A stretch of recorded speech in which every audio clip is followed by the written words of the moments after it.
Salut tout le monde, c'est Jérémy pour Wondershare français. Aujourd'hui, on va parler du S24 Ultra, le dernier smartphone haut de gamme de chez Samsung. Ça fait un peu plus de 2 semaines que je l'utilise et je dois dire que même si de prime abord, il n'y a pas énormément de changements par rapport au S23 Ultra de l'année dernière, on a quand même un des meilleurs smartphones sur Android, si ce n'est le meilleur. Aujourd'hui, on va se concentrer sur les nouveautés proposées, notamment la partie intelligence artificielle qui a beaucoup été mise en avant pendant le lancement. On va commencer par parler design. Le S24 Ultra a l'air presque identique à son prédécesseur avec à peu près le même design et la même disposition de caméra à l'arrière, et au premier coup d'œil, on ne saura pas vraiment qu'on est sur le nouveau modèle. Mais il y a des petites différences, par exemple l'utilisation du titane, censé être plus résistant que le cadre en aluminium du S23 Ultra. Ça permet aussi d'avoir de nouvelles couleurs, comme ce gris titane que j'ai ici et qui fait forcément beaucoup penser au titane présent sur les derniers iPhones sortis en septembre. Mais je crois qu'ils ne seront pas les seuls à s'inspirer et utiliser ce matériau car le rendu est vraiment sympa. Si on retourne le téléphone et qu'on passe à son écran, on a toujours un énorme écran de 6 pouces 8 avec toutes les dernières technologies, 120 Hz, dynamique AMOLED 2X, Quad HD+, mais on a par contre un écran plat et non plus incurvé. C'est souvent quelque chose que les gens préfèrent. Après, ça rend le téléphone plus massif quand on le regarde et c'est sûr qu'on a moins de risque d'appuyer sans le vouloir sur les bords. Mais quand on joue au jeu, j'ai trouvé que les bords non incurvés entrent un petit peu dans la main, en tout cas au niveau des angles, mais bon, c'est une question de préférence aussi et l'écran est vraiment impressionnant. Pour le reste des nouveautés sur cet écran, on notera la présence de la nouvelle version du Corning Gorilla Glass Armor. Quand le S23 Ultra utilisait du Victus 2, on devrait donc avoir un écran plus résistant et il est aussi moins sujet aux reflets. Il est aussi plus lumineux en passant à 2600 nits contre 1750 sur le S23 Ultra. Autant dire qu'on n'aura pas de souci pour l'utiliser en extérieur, pour passer un appel, aller sur les réseaux sociaux ou tout simplement quand on veut l'utiliser pour prendre des photos. En ce qui concerne justement cette partie caméra, le S24 Ultra reprend la plupart des objectifs et des capteurs de son prédécesseur, mais utilise un téléobjectif optique de 50 mégapixels au lieu du téléobjectif optique de 10 mégapixels du S23 Ultra. On aura par contre un zoom x5 au lieu d'un zoom x10 dédié. Sa résolution plus élevée signifie par contre que les photos prises avec seront plus nettes que celles prises avec la caméra optique 10 fois du S23. Et pour arriver aux 10 fois, le S24 Ultra utilise sa caméra optique x5 et fait un zoom à l'intérieur. Au final, je pense aussi que c'est plus intéressant car un zoom x10, souvent ça zoome trop et on ne peut pas s'en servir tout le temps, alors que le x5 est plus utile à mon goût et puis après on ne devrait pas vraiment perdre en qualité quand on passe sur du x10 dans ce mode un petit peu hybride. Bien entendu, on peut aussi s'attendre à avoir de meilleurs clichés grâce aux progrès qui sont faits par la marque et à l'utilisation d'un nouveau processeur plus puissant. Si on s'intéresse un peu plus à ce qui se trouve à l'intérieur, le S24 Ultra utilise le Snapdragon 8 Gen 3 qui est plus rapide que le Snapdragon 8 Gen 2 du S23 Ultra, forcément. Les configurations ont également été simplifiées. Avec les nouveaux modèles, on peut le prendre en 12 Go de RAM et 256 Go, 512 ou 1 Tera de stockage. Et il n'y a plus d'option 8 Go de RAM comme c'était le cas dans la série des S23 Ultra.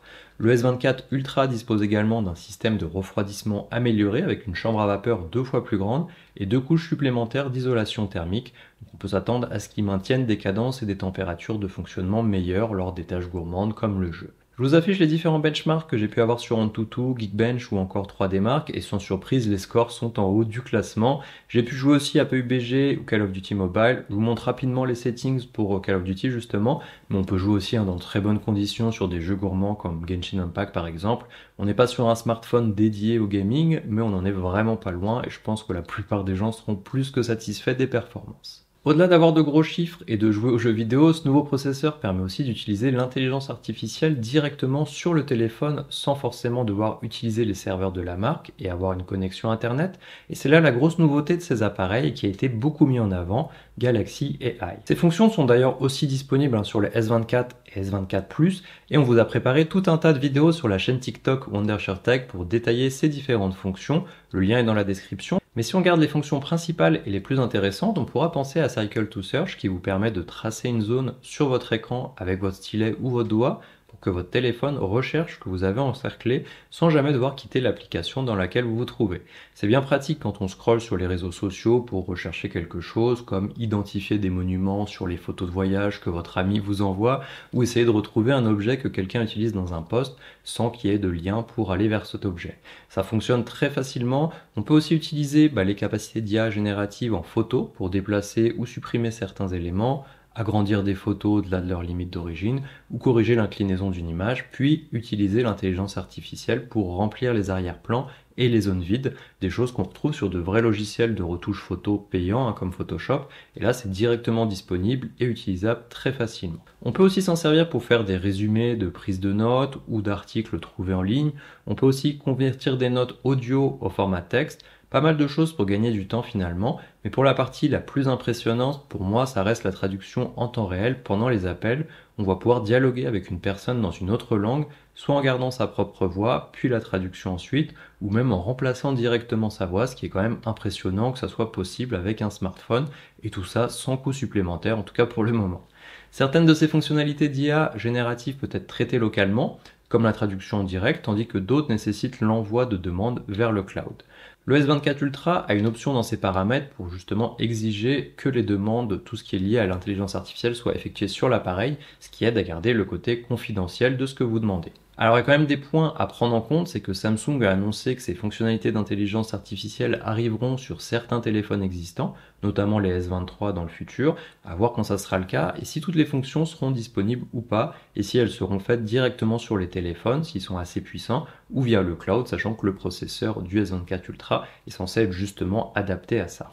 Dans tous les cas, si vous possédez déjà un smartphone Android, un iPhone ou encore que vous voulez vous laisser tenter par ce nouveau Samsung S24 Ultra, vous aurez probablement besoin d'un outil pour gérer celui-ci, transférer vos anciennes données ou encore le déverrouiller en cas de souci. Et justement, Dr Phone est un outil qui permet de faire tout cela facilement.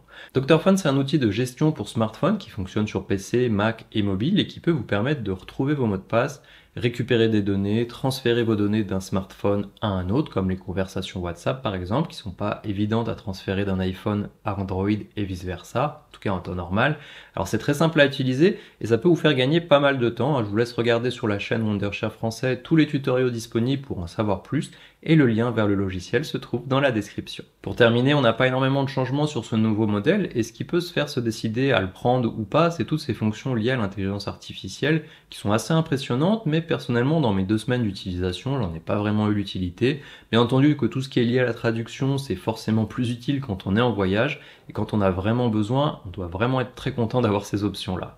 Un autre point à mentionner, c'est que Samsung a étendu la durée pendant laquelle il s'engage à prendre en charge ses derniers smartphones. Le S24 Ultra est livré avec Android 14 et recevra 7 ans de mise à jour logicielle Android et de correctifs de sécurité contre 4 ans pour le S23 Ultra qui est lui livré avec Android 13. Alors ça peut être un facteur important pour certains, même si dans mon cas je prévois pas de le garder aussi longtemps. Voilà, j'espère que cette vidéo vous a plu. Si vous avez encore des questions, laissez-les en commentaire. Pensez à liker, partager et vous abonner pour ne pas rater les prochaines vidéos.